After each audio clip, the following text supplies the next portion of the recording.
Hello दोस्तों, new research ED channel पे आप लोग का हार्दिक स्वागत है। चलिए फिर एक नए चैप्टर आ गए हैं लेकर के, है ना। और अपने मंजिल को नज़र गड़ाए रखिए। अगर आप नज़र नहीं गड़ाए रखिएगा, अगर नज़र से अगर वो ओझल हो जाएगा तो आप अपने रास्ते से ओझल हो जाइएगा, रास्ते से भटक जाइएगा।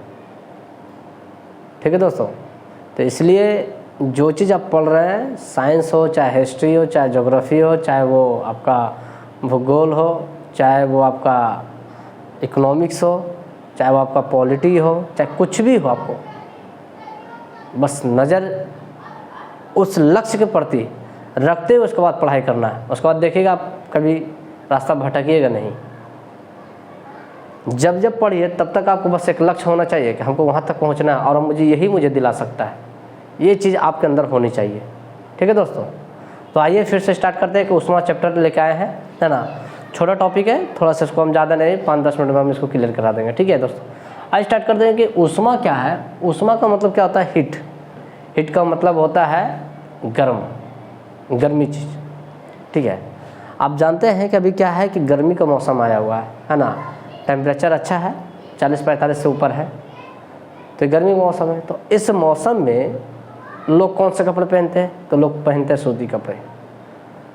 तो यानी कि जाड़े के मौसम में थोड़ा सा हार्ड कपड़े पहनते हैं और गर्मी के मौसम में थोड़ा सा सरल कपड़ा पहनते हैं, सूती कपड़ा पहनते हैं, ताकि उसे गर्मी कम महसूस हो सके। और ये सूती कपड़ा जो होता है ये पादपों के, है ना, रेशे से तैयार होकर के सूती वस्त्र बनाया जाता है। ठीक है, कहता है कि इसमें पहले समझने से पहले एक चीज़ पहले जान लीजिए। इसमें तीन टॉपिक है, इसको हम समझते हैं कौन कौन सा टॉपिक है।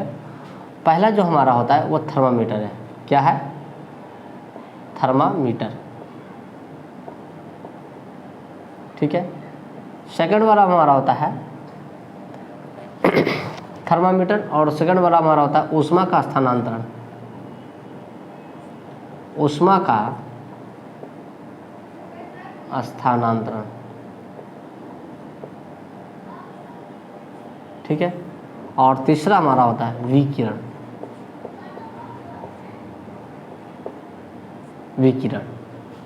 ठीक है, इसको समझिएगा बस। ये मतलब कि 3 चीज़ है, इसमें हम आपका बहुत चीज़ हम आपको क्लियर करा देंगे, आपको कहीं पे कन्फ्यूजन नहीं होगी।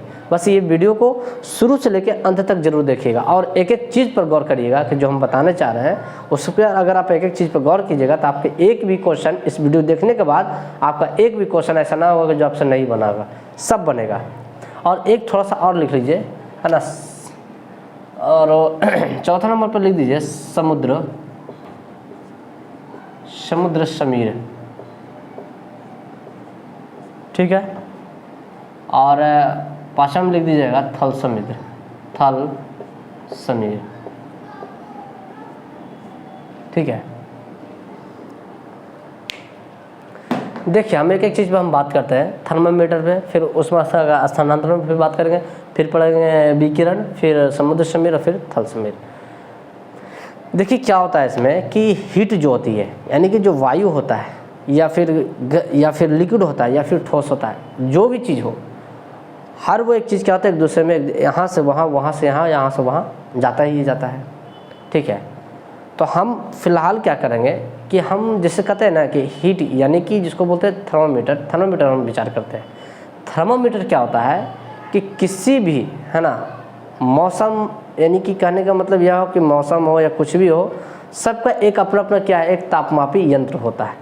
ठीक है, जिस प्रकार से शरीर को मापने के लिए क्या होता है, थर्मामीटर का प्रयोग किया जाता है। ठीक है, तो हम जानते हैं कि जो ठंडे और गर्म को जो नाप रही है, तो वैसे युक्ति को हम क्या बोलेंगे, हम क्या बोलेंगे, तापमापी यंत्र बोलेंगे। ठीक है, अगर हमारे शरीर को अगर माप रहे हैं तो उसको हम क्या बोलेंगे, थर्मामीटर बोलेंगे। अब हम विचार करते हैं थर्मामीटर क्या है। ये लोग तो सभी लोग जानते हैं कि थर्मामीटर एक प्रकार क्या है कि आपने मतलब कि तापमान को मापने वाले होते हैं। ठीक है, इसमें एक चीज़ याद रखिएगा कि थर्मामीटर क्या होती है कि थर्मामीटर में पूछा क्या जाता है कि थर्मामीटर के जो अंदर जो लिक्विड होता है वो हमारा होता है पारा। ठीक है, और उसके अंदर क्या तो पारा होता है। लेकिन अगर हम बात करते हैं कि थर्मामीटर कितना से कितना डिग्री को क्या करता है, वो मापता है। अगर पूछा जाए कि थर्मामीटर का परिसर कितना होता है, ठीक है, तो थर्मामीटर का परिसर का मतलब होता है, अगर पूछ दिया जाए है ना थर्मामीटर का परिसर, थर्मामीटर का परिसर, इसका जो परिसर जो होता है कितना होता है 35 डिग्री सेल्सियस से है ना कितना होता है 42 डिग्री सेल्सियस तक, ठीक है। और अगर फ़ारेनहाइट का बात करें,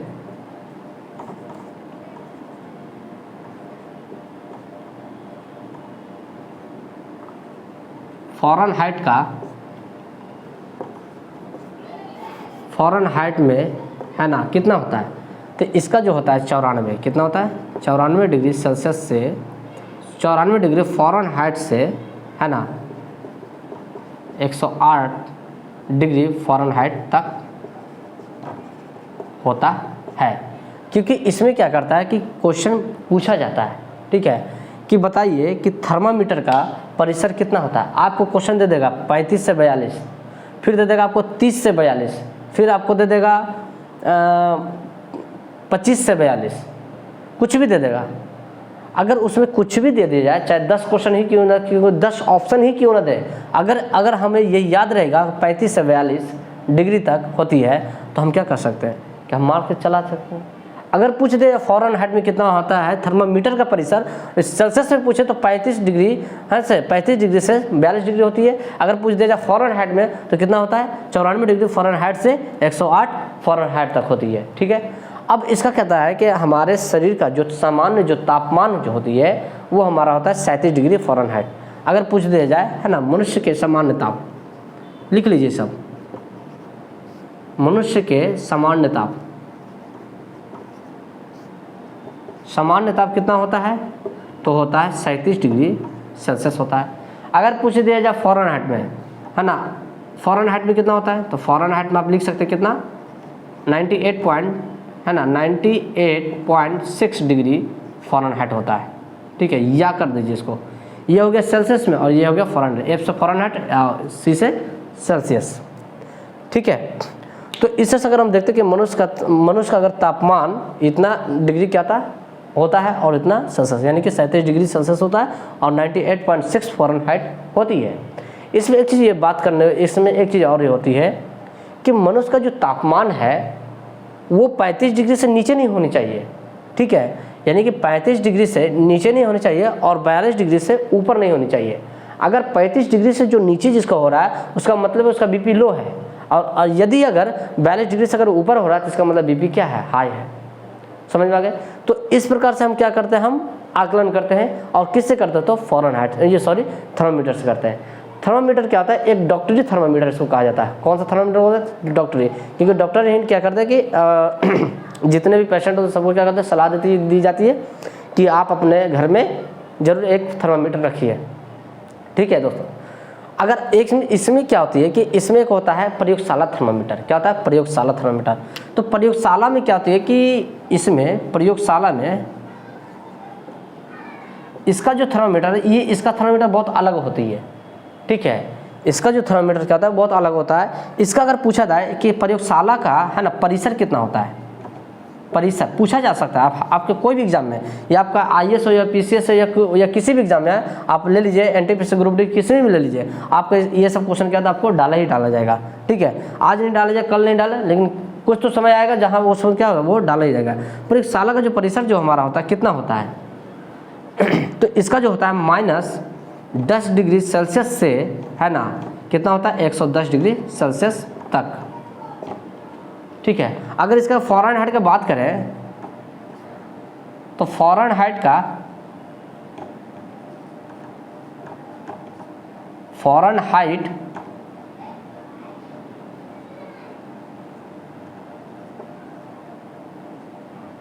अगर बात करें तो कितना होगा 0 से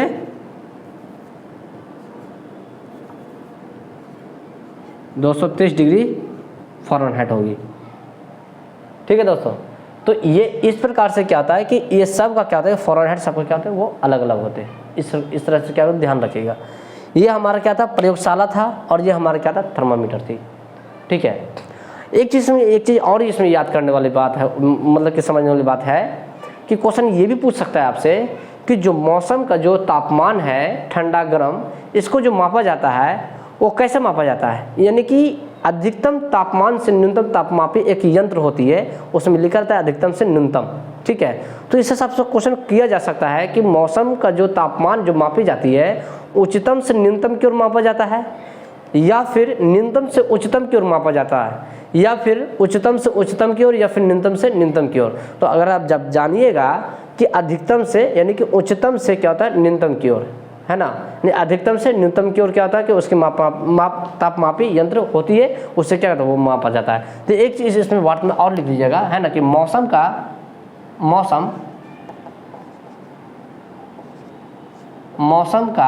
तापमान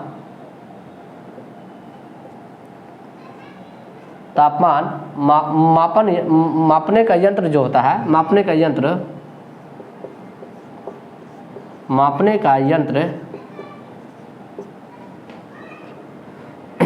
में, है ना, अधिकतम से है ना न्यूनतम की ओर है ना मापा जाता है। ये थी एक चीज़, ठीक है दोस्तों। अब हम बात करते हैं कि थर्मामीटर। आप जानते हैं कब आप घर में क्या होता है डिजिटल थर्मामीटर आ गया है, तो ये थर्मामीटर को हटाने का रीज़न क्या है। अब जाइएगा बाज़ार में तो थर्मामीटर बहुत कम मिलेगा कि ऐसा वाला थर्मामीटर, लेकिन डिजिटल वाला हर जगह दुकान में क्या हो गई वो अवेलेबल हो गई, ठीक है। तो ये इसलिए हुआ है क्योंकि ये जो पारा जो इसमें जो थर्मामीटर जो होती है ये एक विषैला पदार्थ होता है, ठीक है।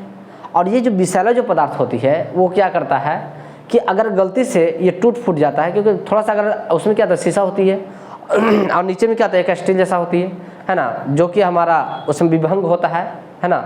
जो विभंग का मतलब क्या होता है कि किसी भी वस्तु को बाधा डालना, उसको हम क्या बोलेंगे विभंग।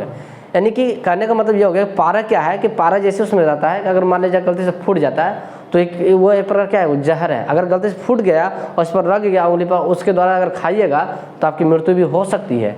इसलिए इस चीज़ को देखते हुए लोगों ने क्या किया, इसका नया परिवर्तन कर दे के डिजिटल ला दिया, आराम से इसमें कोई तरह की समस्या नहीं होती है। इसलिए हर मार्केट में क्या होता है कि वो डिजिटल आ गया। एक चीज़ और ध्यान में ये बात होती है कि जो थर्मामीटर जो होती है उसमें विभंग पाया जाता है। कभी कभी क्वेश्चन ये भी पूछ सकता है क्या थर्मामीटर, डॉक्टरी थर्मामीटर में विभंग पाया जाता है। विभंग का मतलब होता है बाधा, यानी कि जो पारा जो हमारा है वो क्या करता है कि अगर मान लीजिए आप इस तरह से रखते हैं, मुंह पर ये रखते हैं, तो पारा क्या होता है वो नीचे गिरता है, हटाने बाद नहीं गिरता है, वो उस जगह क्या होता है वो चढ़ता चला जाता है, वो नहीं गिरता है। जब तक कि आप उसको झटका नहीं दीजिएगा तब तक वो क्या करेगा, वो गिरेगा नहीं, है ना। तो वो रोकता कौन है, वो एक विभंग होता है ना, एक तत्व होती है, वो क्या करता है उसको रोकता है, ठीक है। लेकिन प्रयोगशाला थर्मामीटर में क्या होता है विभंग नहीं होता है। आप जैसे जैसे आप उसको मापिएगा तो उसका पारा ऊपर क्या तो वो चलता जाएगा, और जैसे फिर हटा देगा तो पारा जाके तुरंत क्या तो वो नीचे जाके गिर जाएगा। तो इसमें क्या तो विभंग नहीं होती है। ये चीज़ क्वेश्चन में क्या करें आप याद रखिएगा जरूर कि थर्मामीटर, डॉक्टरी थर्मामीटर में विभंग होता है और प्रयोगशाला थर्मामीटर में विभंग नहीं होता है। इस बात को आप क्या करिए गांठ बांध दीजिए, ठीक है दोस्तों। अब हम बात करते हैं एक, हम आपको इंटरेस्टिंग कुछ मतलब कि बातों को हम बताते हैं कि आखिर थर्मामीटर में पारा ऊपर क्यों चढ़ने लगता है, इसका रीज़न क्या है चढ़ने का। हमने तो यहाँ डाल दिया तो चढ़ गया आराम से, आखिर वो चढ़ कैसे गया, गर्म से उसका क्या कनेक्शन है चढ़ने का। तो इसका एक ही कनेक्शन होता है क्योंकि पारा जो होती है ना वो थोड़ा सा भी अगर गर्म दिया जाए तो क्या वो पिघलना शुरू हो जाता है। यानी कि पारा जो होता है कि न्यूनतम ताप पर भी वो क्या तो पिघलना शुरू हो जाती है, ठीक है। अगर इसका हम बात करते हैं, अगर थोड़ा लॉजिक से थोड़ा बात करते हैं तो आप देखे होंगे कि जिस व्यक्ति को जितना कस के अगर आप मारिएगा वो उतना ही दूर भागेगा आपसे, ठीक है, उतना ही दूर भागेगा। लेकिन आप जिस व्यक्ति को जितना ज़्यादा अगर प्यार करिएगा तो उतना ही आपके क्या वो नज़दीक रहेंगे, रहते हैं कि नहीं। तो सेम कंडीशन यही है कि जो हमारा जो बुखार जब होता है तो हमारा जो पार्टिकल्स जो होते हैं, जो कण जो होते हैं वो हमारे जो आसपास जो घूमते हैं वो उससे क्या तो वो टकराते हैं, जो उसके जो पार्टिकल्स जो उसके जो नीचे जो हमारा जो क्या बोलते हैं उसको स्टील का जो नीचे जो लगा होता है, इस प्रकार से थर्मामीटर का इस प्रकार से होता है, थर्मामीटर का स्टील यहाँ पर क्या होता है लगा रहता है इस तरह से, ठीक है। और यही हमारा क्या होता है, ये मुंह में लिया जाता है ना, और ये हमारा क्या होता है, गोल होता है ना, ये हमारा मुंह में लिया जाता है। तो ये मुंह में या फिर आपको कहीं पर भी आप रख करके इसको क्या कर सकते हैं, आप नाप सकते हैं। तो यहाँ पर ये जो पार्ट जो होती है, इसी पर क्या होता है, वो कण जो होता है कि जो गर्म जब होगी तो कण क्या बहुत तेजी से तो वाइब्रेशन तो करेगी, बहुत तेजी से क्या भागना तो शुरू करेगा। तो इस पर क्या होता है, बहुत तेजी से कण क्या करता है, इस पर मारता है, जोड़ देता है, यानी टक्कर मारता है, कस के टक्कर देता है। और जब टक्कर देगा तो इसका जो कण इससे क्या होगा, वो टकराएगा, यानी कि एनर्जी यहाँ, यानी कि जो हमारा इंटरनल जो एनर्जी है और जो एक्सटर्नल जो एनर्जी है, दोनों क्या आपस में टकराता है, यानी इंटरनल एनर्जी एक्सटर्नल में डाल देता है और क्या होता है, ये पारा ऊपर चढ़ने लगता है। और इस प्रकार से क्या होता है, पारा ऊपर चढ़ता है तो हमारा पता चलता है कि हमारा बुखार कितना तक है। समझ गए आगे दोस्तों। अब हम बात करते हैं कि ऊष्मा का स्थानांतरण के बारे में बात करते हैं कि ऊष्मा का स्थानांतरण का मतलब क्या होता है। तो ऊष्मा का स्थानांतरण मतलब यही हो जाता है कि ऊष्मा सबसे क्या होता है कि एक स्थान से दूसरे स्थान जाया तो जा सकता है, लेकिन कुछ मायने में क्या होता है कि ऊष्मा जो है कि जिसको बोला जाता है जल और वायु का कुचालक माना जाता है। ठीक है, जल और वायु क्या होता है, कुचालक होता है। देखिए जो हमारा क्या आता है कि जो हमारी ये ऊष्मा जो होती है, इसको स्थानांतरण करने के लिए किसी माध्यम की आवश्यकता नहीं होती है। जिस प्रकार से प्रकाश को किसी माध्यम की आवश्यकता नहीं होती है, उसी प्रकार से ऊष्मा को भी किसी भी माध्यम की आवश्यकता नहीं होती है। जिस प्रकार से ध्वनि क्या होती है, माध्यम की आवश्यकता होती है। बिना ध्वनि के माध्यम को, ध्वनि को आप एक स्थान से दूसरा स्थान जाएगा ही नहीं।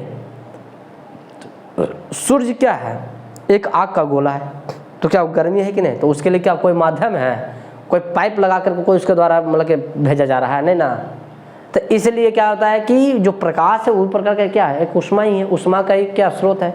तो उससे जो प्रकाश की जो किरण जो आ रही है, यानी कि उससे जो ऊष्मा जो आ रहा है, उसमें किसी तरह कोई तरह माध्यम की आवश्यकता नहीं पड़ती है। इस चीज़ को याद रखिएगा। ठीक है दोस्तों। अब हम बात करते हैं कि जब ऊष्मा का जब स्थानांतरण होता है तो कहता है ठोस में कहता है कि ऊष्मा का स्थानांतरण जो है बहुत अधिक मात्रा में होती है। ठीक है, जैसे अगर मान लिया जाए, कह दिया जाए कि ऊष्मा का स्थानांतरण में कि ठोस है। ठीक है, अब मान लेते हैं कि एक चीज़ ये ध्यान में रखना बात है कि ऊष्मा का स्थानांतरण है ना, गर्म से ठंडा की ओर जाती है। याद रखिएगा, कहाँ से जाती है, गर्म से ठंडा की ओर। इसको याद रखिएगा। ऊष्मा का स्थानांतरण, ऊष्मा का स्थानांतरण है ना, गर्म से ठंडा की ओर प्रवाहित होती है, प्रवाहित होती है। ठीक है, कभी कभी क्वेश्चन पूछा जाता है, ऊष्मा एक स्थान से दूसरे स्थान जाती है कैसे, गर्म से ठंडा की ओर जाती है या ठंडा से गर्म की ओर। यानी बहुत सारा लोग कन्फ्यूज कर देता है, कहता है नहीं यार, ऊष्मा का जो स्थानांतरण जो होता है वो ठंडा से गर्म की ओर जाता है, क्योंकि जब ठंडा है तभी तो गर्म की ओर जाएगा ना। गलत बात है, पहले क्या होगा, गर्म और ठंडा, इसके तो गर्म इसके ठंडा की ओर जाती है। बात समझ में आती है। अब कैसे जाती है, अब मान लिया जाए कि यहाँ पे एक छड़ ले लो। ठीक है, लोहा का क्या ले लो, छड़ ले लो। ठीक है, और यहाँ पे क्या करो कि आग जला दो। ठीक है, यहाँ पे क्या करो, वो आग जला दो। ठीक है, ये क्या हो रहा है, ये आग जल रहा है। ठीक है, यहाँ से तो ये जो क्या होता है, यहाँ पोजीशन क्या होगी, ये तो गर्म होगी जब आग है तब। ये क्या है कि मतलब कि यहाँ से क्या होता है, वो आग जब हम दे रहे हैं तो ये क्या गर्म हो रहा है, तो गर्म उसके बाद जब आप यहाँ छूते तो क्या था, महसूस होता है ना गर्मी, कि नहीं होता है। तो यहाँ जब हम गर्म कर रहे हैं तो यहाँ फिर कैसे चला आया, इसका मतलब है कि गर्म से क्या हो रहा है, ये ठंडा। यानी कि पहले क्या था, ये ठंडा था शुरू में, तो तुरंत तो गर्म नहीं ना आता कोई वस्तु। पहला बात कि जब आप डालिएगा छड़ तो तुरंत तो गर्म नहीं होगा, वो तो ठंडा रहेगा। यानी जिस भाग को आप पकड़े वो भाग क्या ठंडा है, और जिस भाग को आप आग में दे रहे वो क्या है, गर्म हो रहा है। यानी कि गर्म से कहाँ जा रही है, ठंडा की ओर। यानी कि ये ठंडा है, क्या है, ठंडा है, और ये क्या है, गर्म है। यानी गर्म से कहाँ जा रहा है, ठंडा की ओर जा रहा है। आप बात समझ में आ गई। अगर नहीं समझ में तो इस प्रकार का छोटा छोटा क्वेश्चन भी क्या था, बहुत ज़्यादा इंपॉर्टेंट हो जाती है। ठीक है, और एक चीज़ इसमें, और एक चीज़ याद रखिएगा कि जल और वायु है ना, मतलब ऊष्मा का कुचालक होता है। ये कुचालक इसलिए हो जाता है, देखिए इसका बहुत बड़ा रीज़न भी है कुचालक होने का, क्योंकि कुचालक इसलिए होता है क्योंकि ये दोनों क्या होता है वो स्थिर नहीं होती है, और जब स्थिर नहीं होगा तो एक स्थान से कैसे जाएगा, एक स्थान से दूसरा स्थान कैसे चल जाएगा, नहीं जाएगा ना। यानी कहने का मतलब यह हो गया कि जो वस्तु स्थिर है वही ऊष्मा का स्थानांतरण कर सकती है, और जो स्थिर नहीं है वो क्या कर रहा है, वो मतलब ऊष्मा का स्थानांतरण नहीं कर सकता है। ठीक है, जैसे पानी है, ये धारा है, मतलब नदी है, वो क्या बहते जा रहा, तो अगर उसमें ऊष्मा देंगे तो क्या कभी भी वो ऊष्मा एक स्थान दूसरा स्थान जाएगा, नहीं जाएगा। लेकिन अब वायु में क्या करेगा, अगर ऊष्मा दे दें तो क्या एक स्थान दूसरा स्थान जाएगा, नहीं जाएगा। ये मतलब ठोस में क्यों जा रहा है, क्योंकि ये क्या स्थिर है, और इसका कण क्या होता है बहुत नजदीक में है। ठोस का कण क्या होता है बहुत नजदीक होती है, इसलिए क्या होता है वो आराम से क्या होता है वो स्थानांतरण कर जाती है। लेकिन इसका क्या होता है थोड़ा जो जल का जो कण होता है वो थोड़ा दूर में होती है, लेकिन वायु क्या होता है बहुत दूर में होती है। यानी कहने का मतलब ये हमारा है, ये हमारा है, ये हमारा, ठीक है, ये सब हमारा क्या है, कण है। तो ये हमारा क्या होता है ठोस हो जाता है, क्या होता है ठोस, और ये हमारा जल होता है, क्या होता है, जल होता है। ठीक है, ये जल का कण है, ये जल हो गया, और फिर ये क्या होगा, वायु।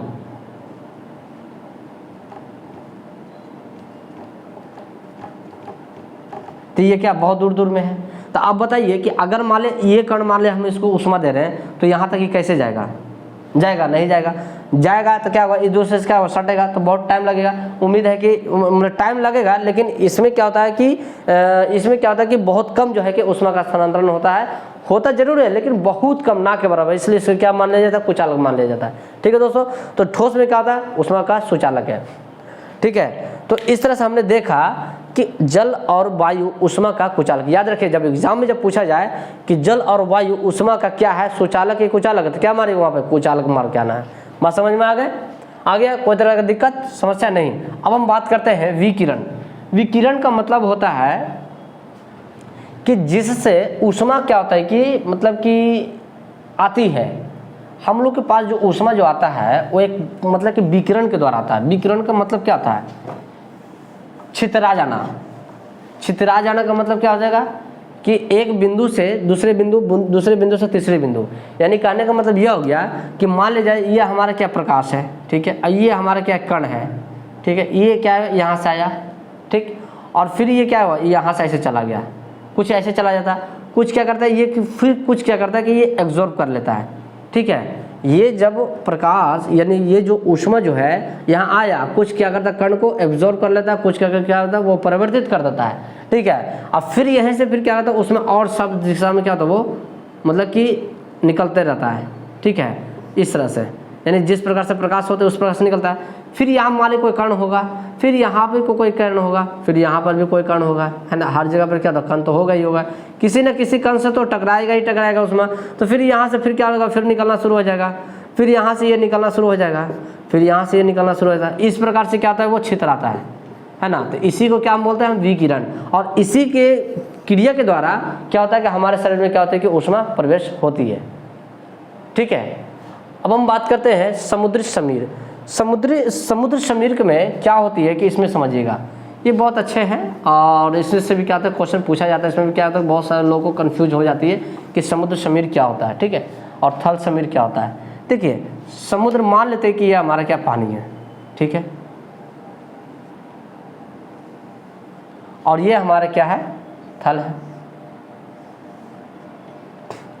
देखिए अगर हम दिन की बात करें, किसकी, दिन की बात करें, तो दिन में क्या होता है कि दिन में जो क्या होता है कि जो समुद्र जो होती है वो यहाँ पे क्या होता है कि ठंडा वायु होता है। कैसा होता है, ठंडा वायु होता है, और यहाँ पे क्या होता है गर्म वायु होती है, गर्म वायु। दिन में आप जब रोड पर जब निकलते हैं दिन में, तो जब हवा जब चलती है तो कैसे चलता है, गर्म वायु चलती है। और जब आप नदी किनारे जब होते हैं या कहीं और जब होते हैं तो उस जगह पे कैसा वायु होता है, ठंडा थोड़ा वायु होता है। ठीक है, तो इसमें क्या होता है कि दिन में क्या होता है कि ये ठंडा वायु क्या होता है कि ये यहाँ चलाता है, ठीक है, ये यहाँ चली जाती है, ठंडा वायु कहाँ जाता है, यहाँ आ जाता है। ये फिर मतलब कि ये क्या जमीन है, इसको मान लीजिए स्थल है, ठीक है, स्थल मतलब जमीन। तो ये क्या करता है कि ये गर्म वायु कहाँ जाती है, यहाँ चलाती है। ठीक है, ये गर्म वायु कहाँ चलाती है, यहाँ चलाती है। यानी कि कहने का मतलब यह हो गया कि ठंडा वायु दिन के टाइम में क्या होता है, यहाँ चलाता है, और गर्म वायु कहाँ चलाता है, यहाँ आ जाती है। तो इसको हम जब ये जो मतलब, तो यहाँ पे हमारा कौन सा वायु हो गया, ठंडा वायु हो गया, और यहाँ पे हमारा क्या कौन सा वायु हो गया, गर्म वायु होगी। यानी कि क्या, दिन के टाइम में। तो आप समझिए कि तो इस तरह के जो कंडीशन जब होती है तो ये दिन में होता है। इसी को हम क्या बोलते हैं, समुद्र, क्या बोलते हैं, समुद्र समीर बोलते हैं। ठीक है, समुद्र समीर। लेकिन जस्ट इसका अगर उल्टा करते हैं, अगर रात की अगर हम बात करते हैं तो रात में क्या हो जाती है, अगर हम रात की बात करते हैं यहाँ पे, ठीक है, दिन हो गई, अब इसको उतार लीजिए। ठीक है, अब हम बात करते हैं रात की, तो यहाँ लिख दीजिए रात। तो रात में क्या होता है कि ये जो यहाँ पे क्या होती है रात में,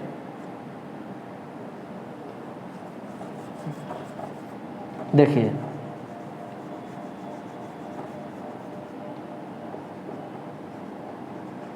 स्थल, और ये क्या है, पानी। रात में क्या होती है कि ये वायु जो होती है ये ठंडा होता है, ये हमारा क्या होता है, ये ठंडा होता है, और ये हमारा क्या होता है, गर्म होती है। क्या होती है, गर्म होती है रात में। याद रखिएगा, रात के टाइम में क्या होता है, ये गर्म होता है और ये ठंडा होता है। क्योंकि अभी हमने बताया कि यहाँ पे ठंडा था तो यहाँ जा रहा था, तो जाहिर सी बात है ये तो ठंडा होगा ही, और फिर यहाँ का फिर क्या होता है, ये गर्म हो जाती है।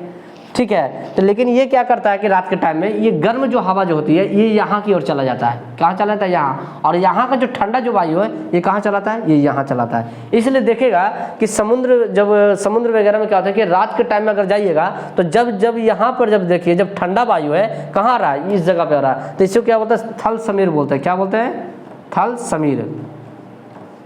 समीर का मतलब होता है पवन, यानी कि हवा। ठीक है, यानी कि जो ठंडा है ये इधर आ रहा है और गर्म कहाँ जा रहा है, स्थल की ओर जा रहा है। तो रात के टाइम में देखिएगा तो कि बहुत ज़्यादा गर्म क्या धरती धीपी रहती है। आप रोड पर निकलिएगा शाम में तो देखिएगा बहुत धीपा हुआ रहेगा। ठीक है, वहाँ पे क्या था, गर्म भी हवा थोड़ा सा आपको महसूस होगी। लेकिन जैसे आप नदी की ओर जब जाते हैं तो क्या होता है कि नदी का जो गर्म हवा होता है वो स्थल की ओर चलाता है, इसलिए हमें गर्म महसूस होती है। और यहाँ का जो ठंडा जो हवा होता है ये इधर चलाता है, यानी कि वो उल्टा दिशा चल जाती है। तो उल्टा दिशा कब होता है, ये हमारा होता है रात के टाइम में होती है। इसलिए देखते हैं कि समुद्र वगैरह में जो लोग जो घर बनाते हैं, समुद्र के तट के जो किनारे जो बनाते हैं, उसकी जो खिड़की जो होती है वो समुद्र की ओर क्या होता है, वो खुला होता है, इसलिए कि वहाँ से जो ठंडी वायु है आराम से हमारे घर में प्रवेश कर सके। ठीक है दोस्तों, तो इस तरह से हमने देखा कि थल समीर और हमने देखा समुद्र समीर। तो इसमें कभी कन्फ्यूजन की बात होनी नहीं चाहिए। ठीक है, ध्यान रखिएगा, जब आपको समुद्र समीर कहा जाए तो समुद्र जो समीर है वो हमारा दिन में कैसा होता है, ठंडा, और ये क्या होता है, गर्म। यानी कि ठंडा से गर्म, ऐसे ये ऐसे लिख लीजिए। ठीक है, हम आपको लिखा देते हैं, एक सेकेंड, आपको कन्फ्यूजन नहीं होगा।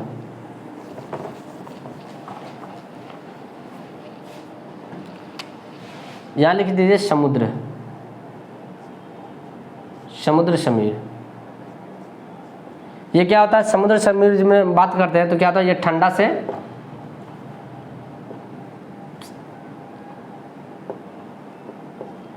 से गर्मी की ओर प्रवाहित होता है। और थल समीर में क्या बोलेंगे, ये कैसा होता है, ये दिन में होता है। याद रखिएगा, दिन में। ठीक है, और ये रात में क्या होता है, इसका उल्टा क्या होता है, रात में हो जाती है। रात में क्या हो जाता है, इसका गर्म वायु, गर्म। थल समीर में लिख लीजिए यहाँ पे, थल समीर कब होता है, रात में होता है। ठीक है, ये रात और ये दिन। थल समीर में क्या हो जाएगी, तो गर्म वायु है ना। हाँ, गर्म वायु क्या होता है, ठंडा में है ना, ठंडा में क्या होता है, चला जाता है।